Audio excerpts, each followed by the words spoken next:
A very good morning from the countryside of North Macedonia. Last night I left the city of Skopje. I stayed in a little hotel on the edge of the city, about 40 euros for staying there the night, and then this morning I went and rented myself out a rental car which I've got behind the camera. I'll show you that later on in the video.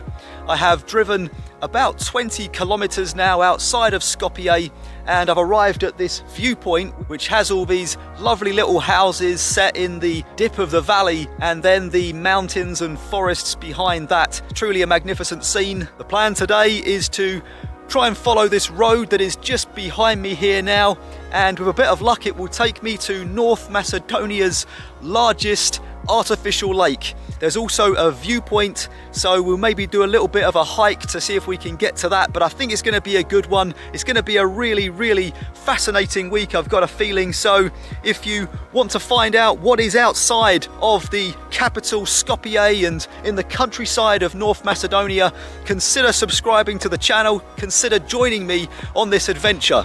The rental cars down there are waiting. Let's get on the road.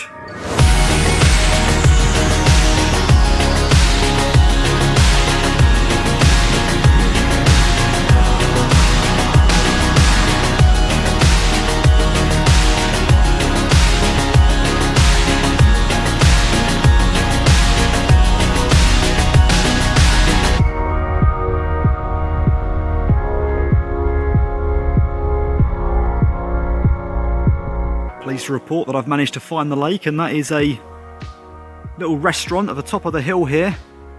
And as I come around, I'll show you the view of the lake, but there is a sign here close to it: take only photographs, leave only footprints. And then look at that, what a view so far. How amazing is that? You can see the road weaving down there as well. That's the road I'll be following a little bit later.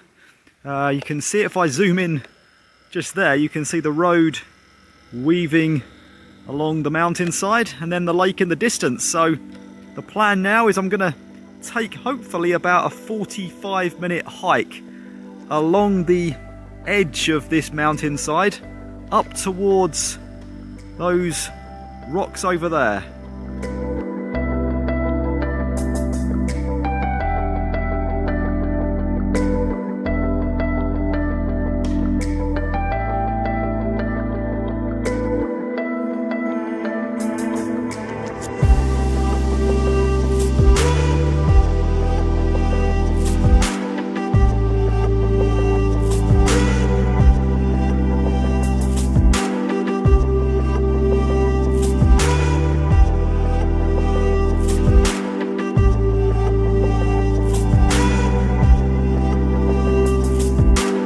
The lake is actually called Lake Kozjak, so if you're looking for it on a map, that's the one to use.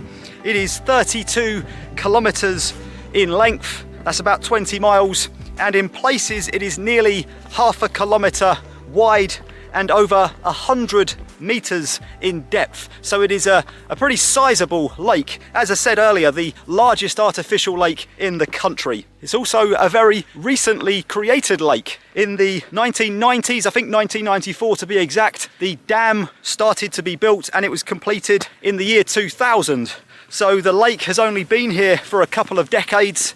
I am approaching from the northern entrance, by the way. There are two ways to get to the lake, the north and the south, two roads. The north comes from the capital Skopje, that's the one that I'm following, and the southern route comes from the south of the country, Bitola and Ohrid. So if you're staying in those places, that's the one that you want to use. I'm putting a bit of a hurry on, by the way, because rain is forecast at 3 p.m. for the rest of the day.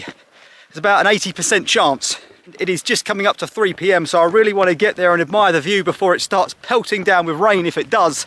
I think I'm pretty much there. This is one of those hikes, by the way, where about 5 times now I thought I had got there, but you then see it opens up another part of the rocky outcrop that you've got to continue following, and I'm right now, I'm glad to say, I'm pretty certain anyway, right at the end of that rocky outcrop, and we'll take a look at these views together, seeing as we're here. And wow, unbelievable. Take a look at that. We can actually follow it down just a few meters more. That might be a photo Instagram spot down there, but look at that beautiful lake. The roads weaving down, that's the roads I'm going to be following next. You can see going down the mountainside. My car is parked way over there now. It's taken about 45 minutes to get here. Here's the rocky outcrop that I'm on, and you can see it is just a narrow strut of land surrounded by these beautiful, incredible mountains, the forests growing on them. And then down here, I've just spotted it. You're not going to believe this. I didn't think we were going to be able to see the river and the dam, but yes indeed, take a look at this.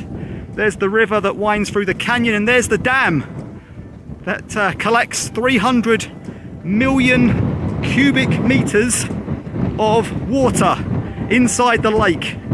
Absolutely unbelievable.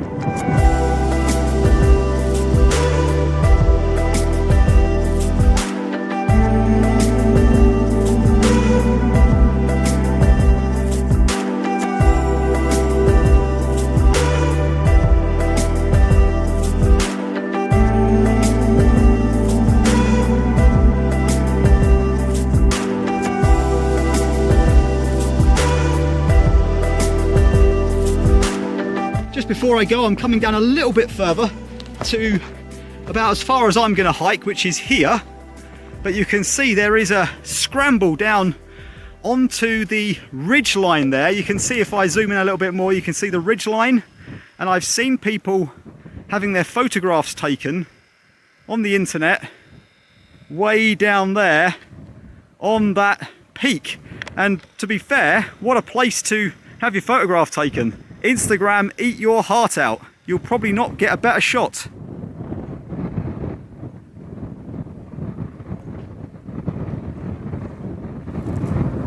What an amazing place.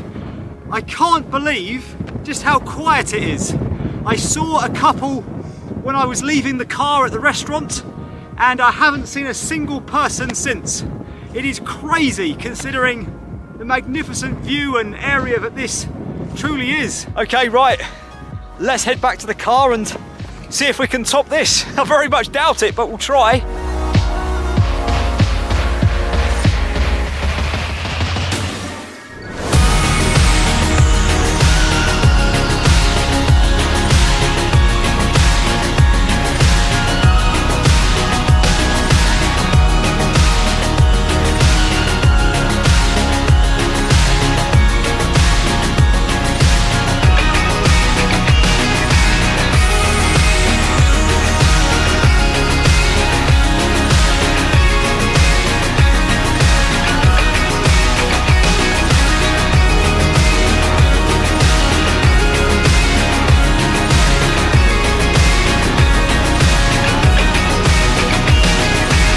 I've got my coat on, sitting in the car, and that's because I want to get out in a second and just show you the scene. But unfortunately, the rain that was promised has now been delivered, and it is raining pretty hard out there. But I thought I would tell you about my little journey there. So between the north entrance to the lake and the south entrance, there is a very small road that connects the north to the south side. So when I left that viewpoint, I headed down that road through an area called Yasen National Park. I think it's a national park anyway. And ultimately, during the Yugoslav era, that area of the country was completely closed off to normal civilians. It was only open to elite members of the Yugoslav communist regime. It may have also been a military area, I'm not entirely sure, but it was certainly out of reach for any normal Macedonian person to go and explore the area. So it's quite fascinating to be able to drive through it. The road is magnificent, actually. It's single tracked, and when I entered the area, I saw a big yellow sign that had a number of times on and some kind of warning to drivers passing through.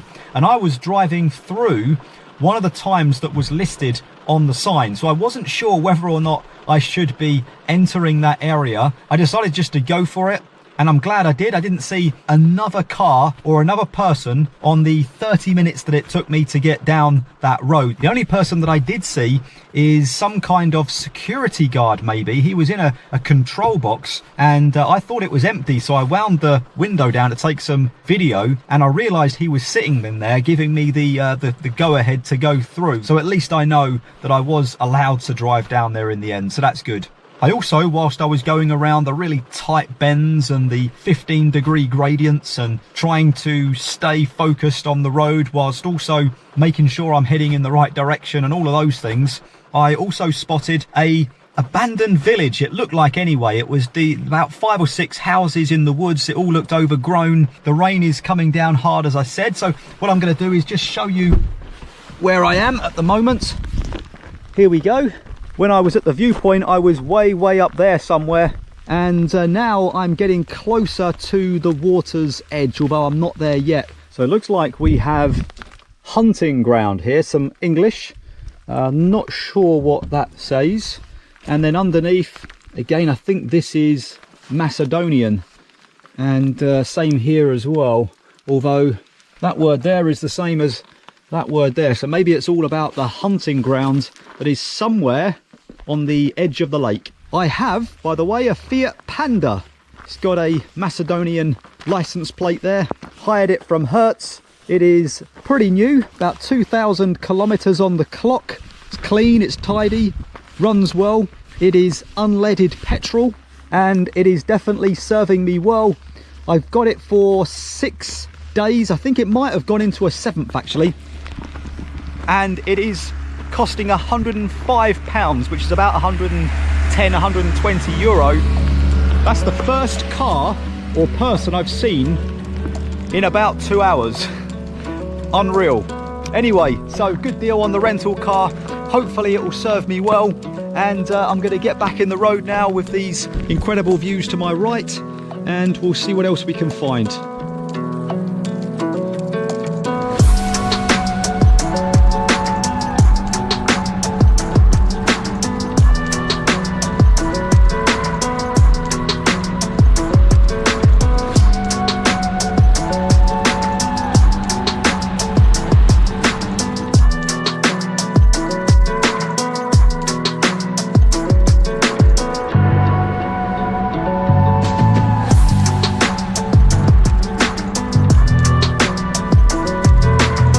Found a bridge crossing the reservoir here, and over on the other side on the banks looks like there's a few fishing boats down by the water. There's some kind of village over there too. So I think what we'll do is we'll just step up onto the bridge. It is incredibly peaceful and quiet here.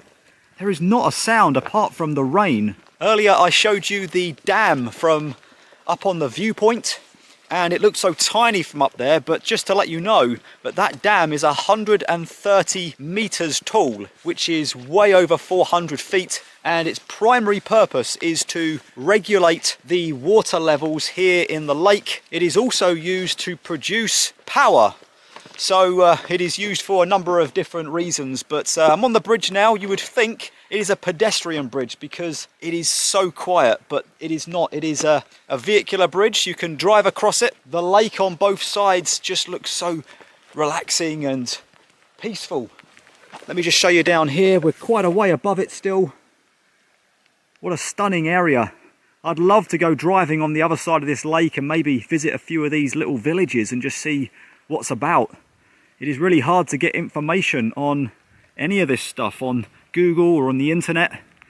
You have to really just come here and just do a little bit of exploring, really. I think I'll call it a day with the video here. What an epic first day on the road here in North Macedonia. Loads more coming, so please consider subscribing. Thanks for watching, and I'll catch you in the next video in the next town.